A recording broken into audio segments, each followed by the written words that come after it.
Quite often I hear people say, I can't believe rent is so expensive.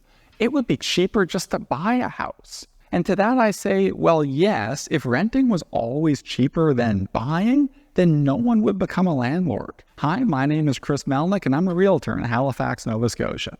In this video, I'm going to explain why renting is often more expensive than buying. And it has to be that way in a normal society. First, the basics. For a landlord in a normal society, the property has to be cash flow positive. What this means is that the money that the landlord generates in rent has to at least be enough to pay for all their expenses to do with the property. If the property was cash flow negative every month, the landlord would effectively be needing to put money into the property every month to keep it going.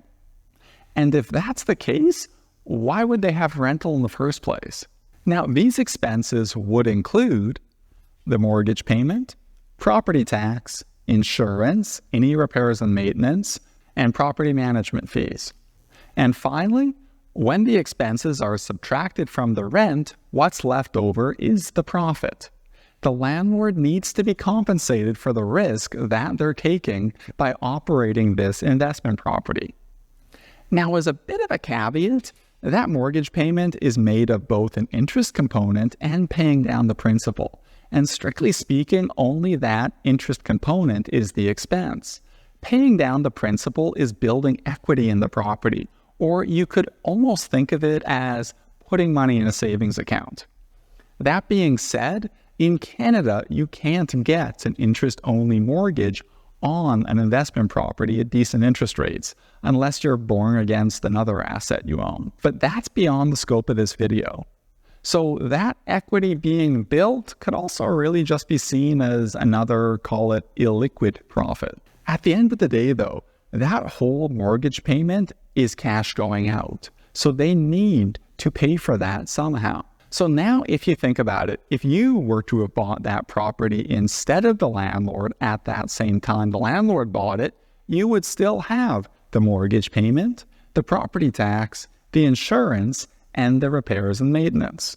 For this example, we'll say you'd be paying the utilities both ways, so they kind of cancel out. So what you're not paying is the property management fees and the profit to the landlord. Theoretically, this is how much less your costs would be than the landlord's, proving that in a rational society, rent has to be more than buying the same property if it were to be bought by the landlord or individual at the same time, with all other things the same. So what about the cases when rent is actually cheaper than if you were to buy? Well, this is all caused by changes. Basically, some of the landlord's expenses were locked in at much lower costs than what you could get today, such as a cheaper purchase price or lower interest rates. This means the landlord can afford to rent the property out for less and still be cash flow positive relative to if you bought it today. That being said, in this current market, I'm finding that investors are not finding homes to be cash flow positive if they plan on renting, and are not buying these investment properties mostly due to high property prices and higher interest rates.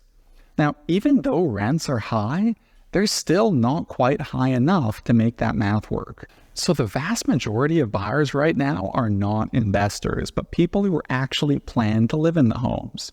And that is why rent oftentimes is more expensive than if you were to buy.